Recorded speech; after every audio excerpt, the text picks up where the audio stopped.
Bonjour Philippe. Bonjour. Ça y est, les 6 Français en lice en paradressage ont déroulé chacun leurs 2 reprises. Est-ce que vous pouvez un peu nous donner un bilan de leur performance? Oui, bien sûr. Bon, donc les reprises sont effectivement terminées.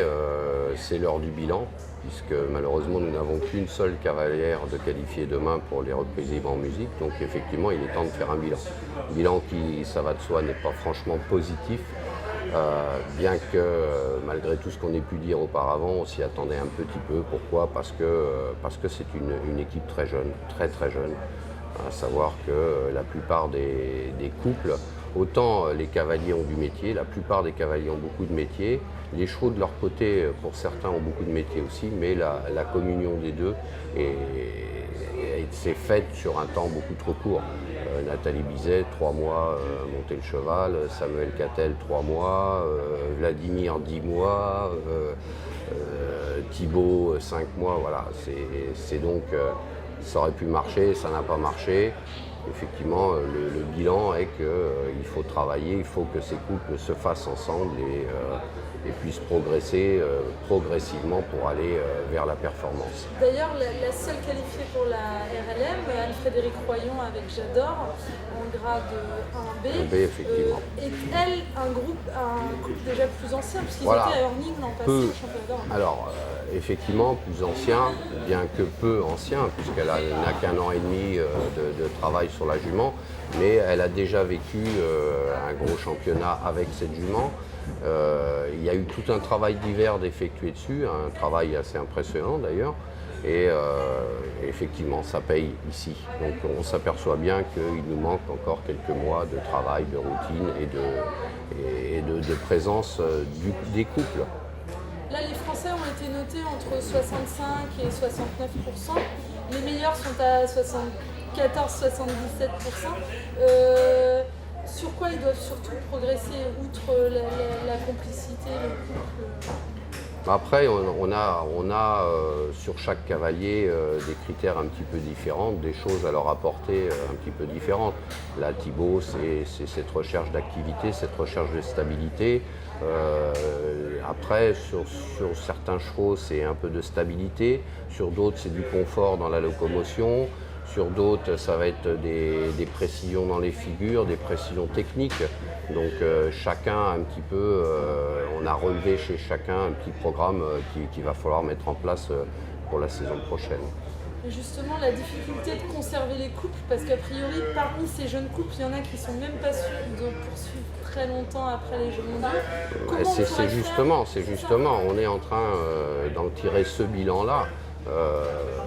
Le problème est que régulièrement, il faut relancer des coupes, refabriquer des coupes. On n'ira pas à l'optimisation du résultat dans ce sens-là. Là, la plupart des gens qui, comme vous le disiez, tournent à des 74, 75, 76, 77%. C'est des gens qui tournent depuis 3, 4, 5, 6 ans avec les mêmes chevaux sur des compétitions. Il y a le regard des juges qui se fait dessus, le regard sur leur performance, sur la continuité dans la performance. Là, nous avons la plupart, c'est des couples qui arrivent, qui doivent se montrer, qui doivent se faire découvrir. Et ça, pour qu'on ait un semblant de réussite ou un début de réussite, il faut que ça se persévère, qu'on persévère sur plusieurs années. Mais pourquoi il y a une telle difficulté de fidélisation des couples? Une difficulté déjà de trouver des chevaux, essayer des chevaux, ça correspond, ça ne correspond pas. Si ça ne correspond pas, trouver d'autres chevaux, trouver des gens qui veulent bien prêter des chevaux. Le para-équestre, je vais presque dire, c'est une découverte pour les Français depuis que très peu d'années, bien que ça existe depuis longtemps. Mais je pense que vous, les médias, avez fait un énorme pas en avant en montrant ce para-équestre. Moi, j'ai beaucoup de gens qui m'appellent parce qu'ils ont vu le para-équestre à la télé en disant mais c'est possible, est-ce que je peux essayer? Voilà. Et ce que vous avez fait là, c'est fantastique parce que moi, quand je vous dis, j'ai mon téléphone est rempli de coups de téléphone de gens qui veulent essayer. Mais avant que vous ayez montré le para-équestre aux Français, que c'était possible, qu'ils avaient le droit aussi de monter, qu'ils avaient le droit de montrer ce qu'ils savaient faire. Personne ne savait que ça existait. Maintenant, la seconde phase, c'est que les Français, les grands cavaliers, les cavaliers osent prêter leurs chevaux, osent dire ah oui, pourquoi pas assimiler ma saison de concours et peut-être leur faire profiter des connaissances de mon cheval, de mes connaissances à ces cavaliers.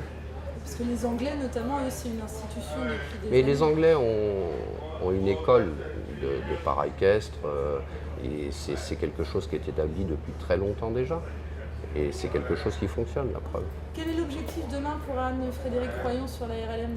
Première chose, j'irais se faire plaisir. Vu tout ce qui s'est passé jusqu'à présent, on lui a demandé beaucoup à Anne. La première reprise, c'est sûr que c'est une jument qui, l'année dernière, la promenait sur les terrains. Donc on peut tout à fait comprendre qu'elle appréhendait. Ce premier jour, elle s'aperçoit que la jument était un peu à son écoute. La deuxième journée, je lui ai demandé d'essayer de monter la gamme au-dessus. C'est pas facile, avec toujours cette petite appréhension. Elle a monté un petit peu la gamme, elle peut la monter encore plus, mais du coup elle a un petit peu négligé l'attitude de la jument, donc ce qu'on a gagné d'un côté, on l'a perdu de l'autre. Donc j'aimerais bien que demain, me mettre tout ça ensemble, et pourquoi pas me faire rêver, me faire pleurer un petit peu. Merci.